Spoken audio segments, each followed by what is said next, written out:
my name is Zoe Bell-Kanapaux. I am a 24-year-old author and Chihuahua lover. I have 2 of them myself that I take care of with my partner Cameron, and one of them, Mr. Gary Barry, just turned 10 years old. I have been his sole owner, the person whose name's on the vet registration, since 2021. However, my mom did adopt him in 2019, and I'm so glad that she got into a physical fight to get him. Round 1, fight! Round 2, fight! Round 3, fight!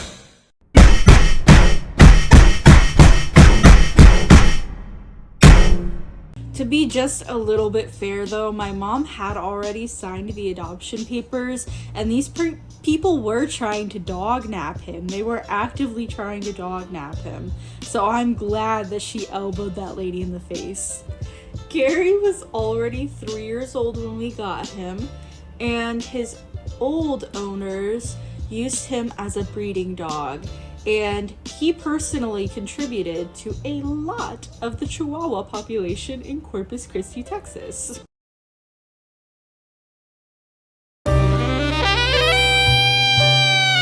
If I could only use 3 words to describe Gary, I'd start with resilient. And I mean, he has to be. His brother is literally Flats from SpongeBob.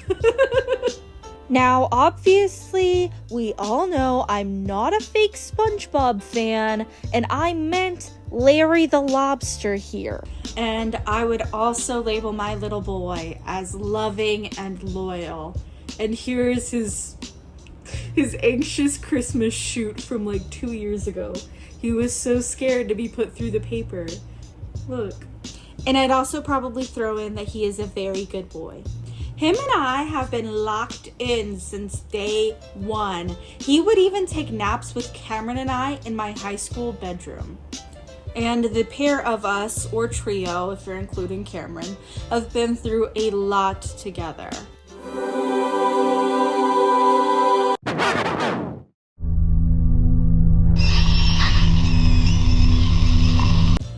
Unfortunately, I'm not being very dramatic in this sense. Usually, I'm a very dramatic person, but I have literally broken this down to its bare bones.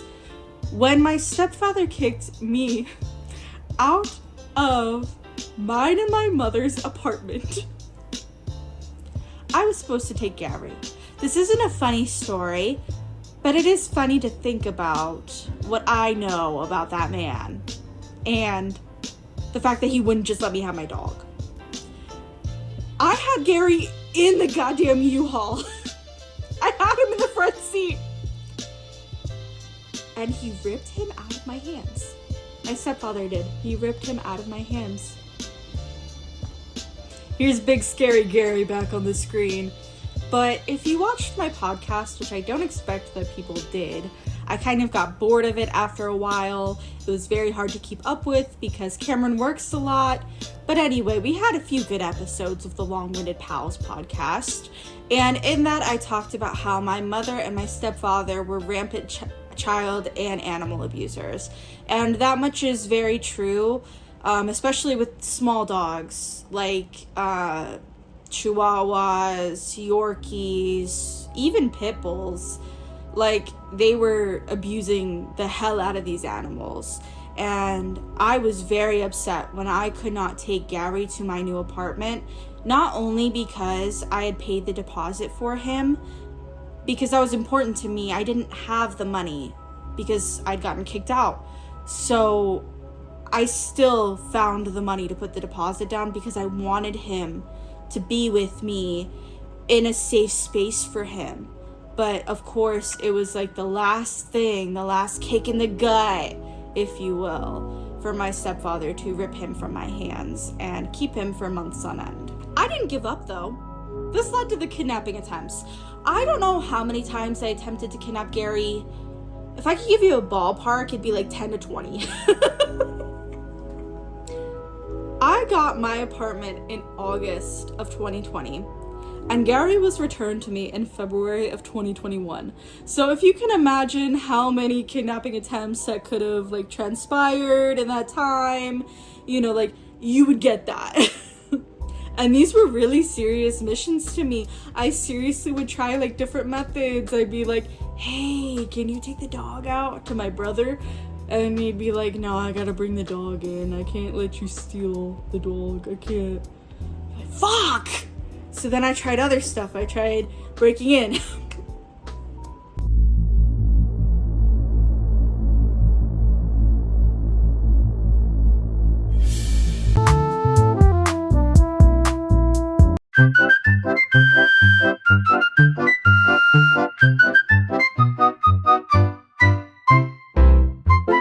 Okay, it wasn't actually like breaking in, but I did have a key.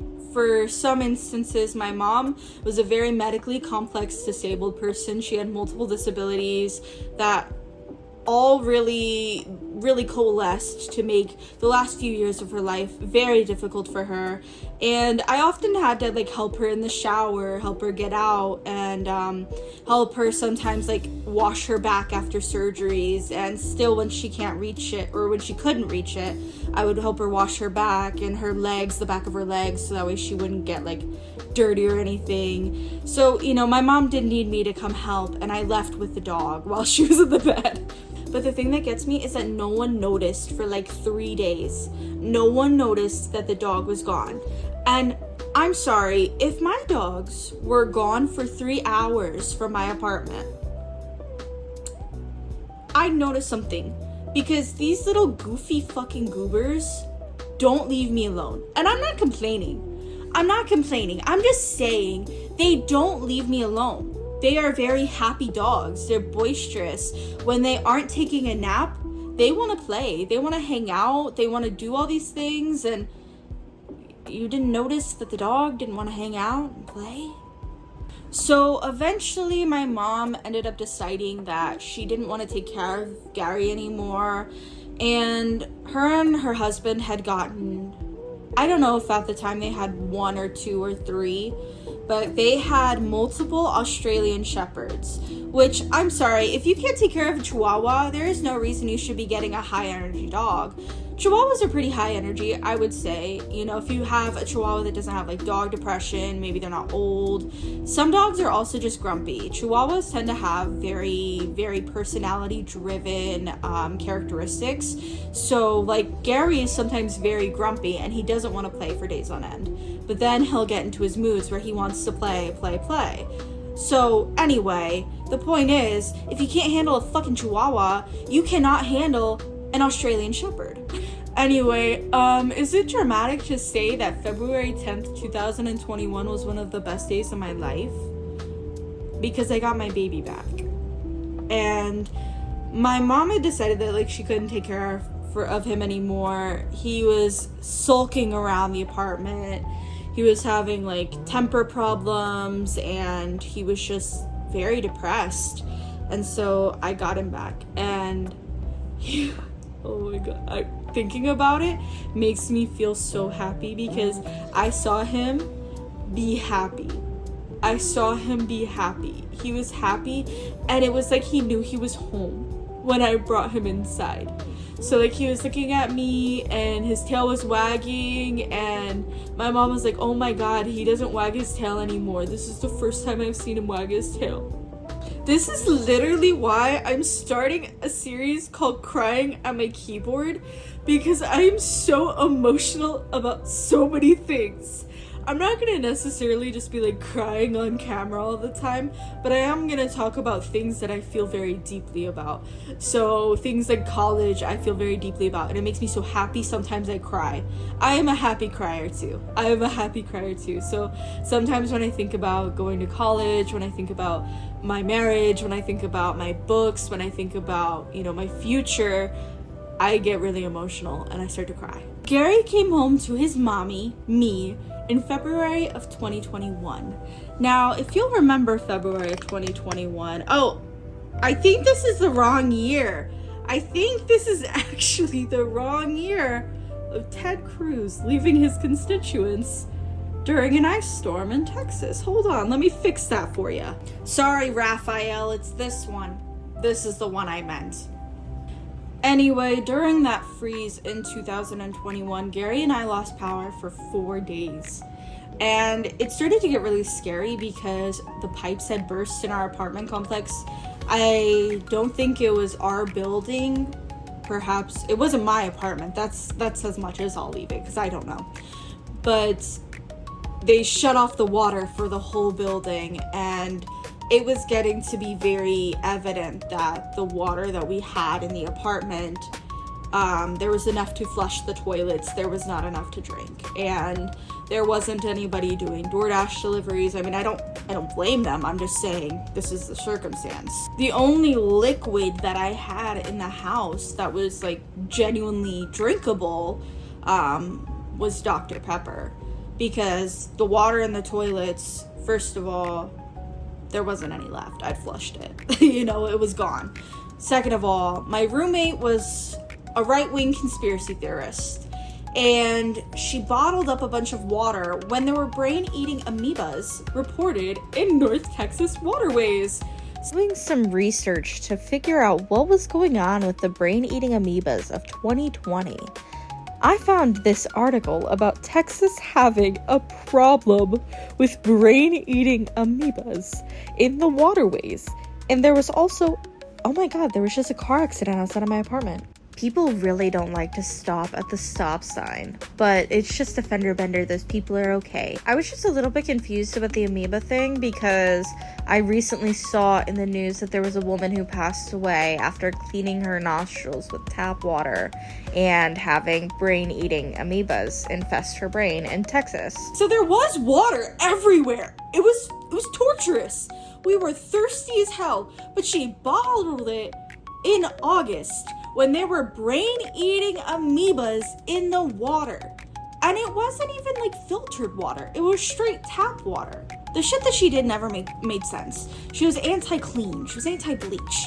Gary and I didn't like that. But anyway, back to our Dr. Pepper and sadness. We didn't have anything in the apartment that I felt was safe to drink besides Dr. Pepper and like lime juice. So I drank Dr. Pepper and I spat for Gary because I didn't want to put him into a coma. I had read online somewhere that like if a dog drank soda that they would potentially get put into a diabetic coma. This isn't something that I'm proud of particularly, but it is a moment of surviving. It is a moment of, a lot of people in Texas did not, they had worse situations than Gary and I did. And Gary and I were freezing cold. We were under as many blankets as we could be. My power was out for 4 days, so there was no heating. And obviously I couldn't light a fire in my apartment, So it was a very scary time, and it reminded me very much of my childhood and sometimes living in a car or living out of a car. And I just don't want to have to relive that ever again. Also, look at how pretty he is in the sun. I swear, this guy's so photogenic. First of all, this is a picture Cameron took. And you know how you can tell it's a picture Cameron took? It's because Gary's tongue is out. In every single picture that Cameron takes, Gary's got his tongue out. Every single picture I take, he's like... But when Cameron's there, he wants to be photogenic and a pretty boy and, whatever. Be a pretty boy. I'm happy to witness it, but he just looks so beautiful in the sunlight. Also, during the freeze, Gary was a little bit too good of a boy. He refused to go potty inside at all. And it was obnoxious, because we had to go outside and let the cold air in, but I'm gonna take care of my doggies. So we had to go down to this one area that was clear across my apartment complex at the time. And it was the only area where the tree had provided some kind of shading for the bottom. So there wasn't as much snow here. And my side of Wichita Falls had gotten about 2 feet of snow. So it was a little bit outrageous, and it was way taller than Gary. So I don't blame him for wanting to go potty by the tree where it's not so high for him. But once it had to like start happening, I realized like he's not gonna go. He's gonna get a damn kidney infection if he keeps holding it. My mom had gotten me this overcoat because she knew that like the winter was gonna be bad. So I'm really thankful that I had that. I had my hoodie. I had 2 hoodies on. I had a zip up first, and I put Gary in there, and then I put my overhead one on, and then I put my overcoat on, and then we went out and I also had leggings and sweatpants on. But Gary was dressed in as much clothing as possible. Now, I get Gary clothes because that little guy can rock some clothing. I love when he puts on a little sweater. He doesn't put on the sweater. I put on the sweater. I love putting a little sweater on him and then watching him strut around because he loves hearing, "Oh, you're so cute!" He struts around and he looks all happy and he just is so cute. Yes, I'm talking about you. Yeah. He just woke up from his nap. A few months later, Cameron and I rekindled our relationship. We had ended it at the end of our senior year, just about. COVID hit, so, you know, the end of the end, I guess. And we rekindled it in February, the same time I got Gary back. So, you know, that was a pretty great month, I gotta say. In April of that same year, we filled Cameron's Toyota Corolla to the brim, and he drove all 3 of us back down to Corpus Christi. So I had previously lived in Corpus Christi, moved up to Wichita Falls, moved back to Corpus Christi, moved back to Wichita Falls. And things were really calm for a year. Like, he just did Chihuahua stuff every day. He had a good day. We played. We went on walks. And we even got into an apartment that had a backyard for him. He was a very, very playful dog. And then the incident happened. I didn't think I was gonna cry at all while filming this video. But I just wanted to say, happy birthday, Mom.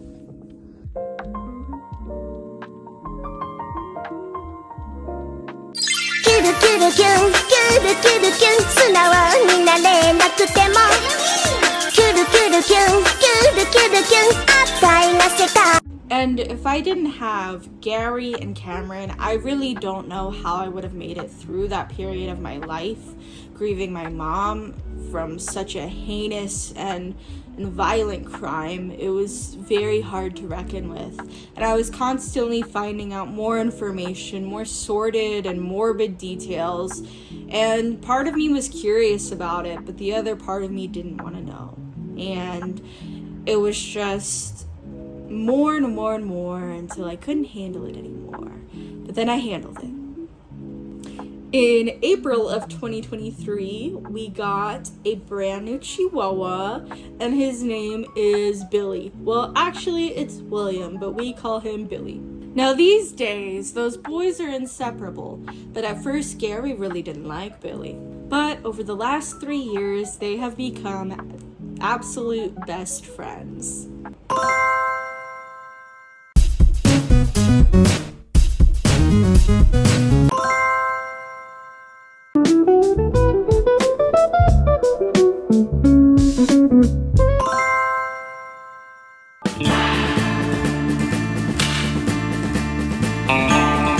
They love to have fun every day, and I'm honestly so glad that Gary is more active. He just seems to be having a lot more fun with a second dog to hang out with. In summer of 2023, we moved back to Wichita Falls. So we moved to Wichita Falls, and my brother ended up moving away a week or so later, maybe 2 weeks. But Gary was really happy to see Uncle Andrew again. He loved hanging out with Uncle Andrew. Usually after Uncle Andrew had gotten home from work and hadn't showered yet, because Gary's a nasty little dog sometimes. Slowly but surely, he has gotten more and more accustomed to his grandpa Doug.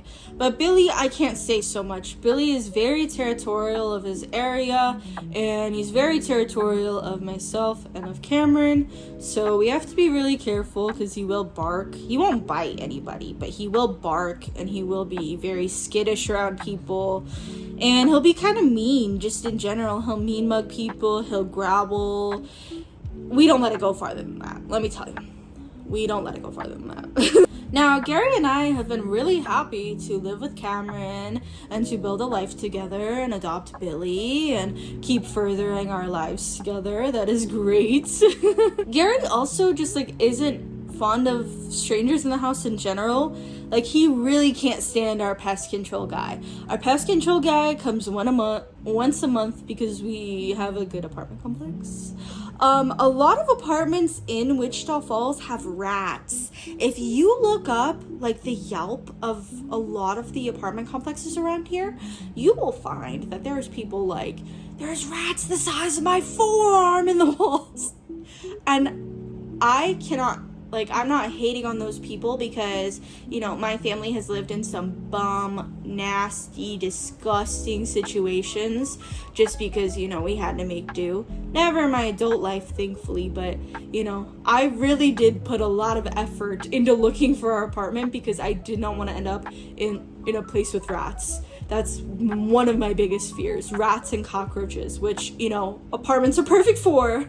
So since my little sweet prince has turned 10 years old, I thought we could end the video with me sharing 10 of my favorite things about the sweet prince, Gary Barrybo Jr. Well, actually, his full name is Gary Barry Bell-Kanapaux. He had it changed when Cameron and I got married. We even went to the vet. No, we didn't go to the vet after getting married, just his next annual appointment. He's old enough now, he just gets annuals. But yeah, we changed the little name and Cameron became like an authorized person at the vet. It was a very big deal for us. So without further ado, here are 10 things that I love about my dog, Gary Barry. The first is that he has a killer sweater collection. This dude is always cold, so we get to adorn him in little clothes and I get to make stuff for him, and he loves wearing it. In this picture, he's actually wearing, I think, 3. I think he's wearing a shirt, and then this blue right here is a sweatshirt, and then this is a raincoat to protect him from the snow because he wouldn't deal with it. And he was only out there for 2 minutes. Don't worry about him.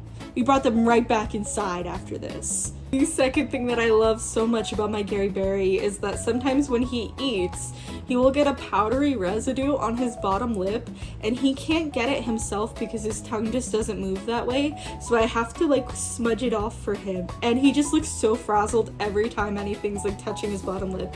He's like, fix it now! If I put my hand on his little chest, I mean, I am known to have small hands, but if I put my hand onto his little chest, he will immediately start the process of falling asleep. Immediately like that fast. The fourth thing that I love about my Gary Barry is one of the things that a lot of people don't get to see from him, and that's his killer eyes. When he plays, he gets the Chihuahua killer eyes.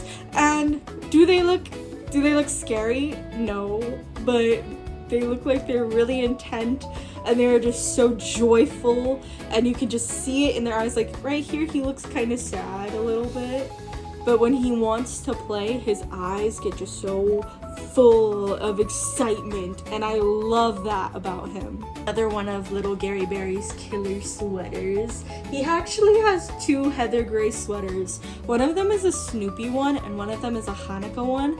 And I mean, he really only does wear the Hanukkah one during like winter time because it is kind of like thick. Like you can see down here, it's actually like sweatshirt material. So, you know, he can't wear them all the time, but I just think he looks so freaking cute in this picture. But the 5th thing that I love about Gary Barry is that he will always match my energy level. Like, I am a disabled person and I make no attempt to hide that. I have a spinal injury as well as a brain injury. I also have autoimmune diseases that affect me every single day. And does it mean that I have a bad day every day? No, but it means that I do spend like a substantial amount of my time in pain and trying to be out of pain. That could be laying on my heating pad and doing physical therapy. It could be like water treatment. So many things that I have to just like do every day to make sure that my body isn't just like one creak away from being the Tin Man with no oil. So Gary is very good about, if the heating pad's on, he's there. Okay, first of all, no ifs, ands, or buts. If the heating pad is on, he's there. If I'm in the shower, he's there. He likes the steam. So, you know, he's just always there for me, and I can still play around with him, and, you know, like, it's a great time. Okay, you may not know this just by looking at him, but he is a long-haired Chihuahua, which means that his hair grows very fast and very long. So, at one point in his life, his tail fur measured 8 inches long, and I kept it in a French braid on the top of his tail. This picture, you can kind of see them, but he has the most gorgeous brown eyes I have ever seen. I am a brown eye lover, okay? You're not gonna get any brown eye slander from me, but I just think his are so beautiful. Like I mentioned earlier, Gary likes to be dressed up. He likes costumes, he likes raincoats, he likes little tutus and little jean jackets and whatever I put him in, he likes. And I like that. I like that he's a little bit frou-frou. I can't do the same things with Billy that I can do with Gary because Billy runs hot. He's feverishly hot. I can't lay with him at night. That's how hot he is. Maybe that's not a good benchmark, but you know. So I'm sweating very bad. I overheat. That's what's it. That's what's up. But being such a hot dog,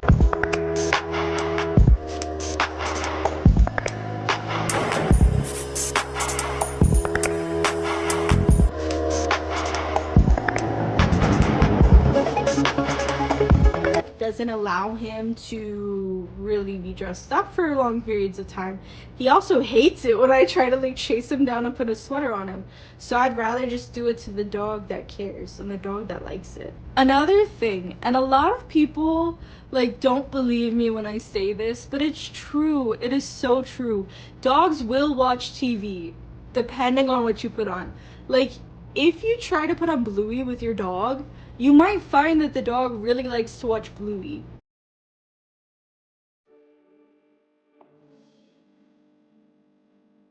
My dog Billy likes Bear in the Big Blue House. Gary, though, he likes to watch my educational programming. Something about me is I like to watch an educational program, be it a documentary, a nature documentary, or other types of educational programs.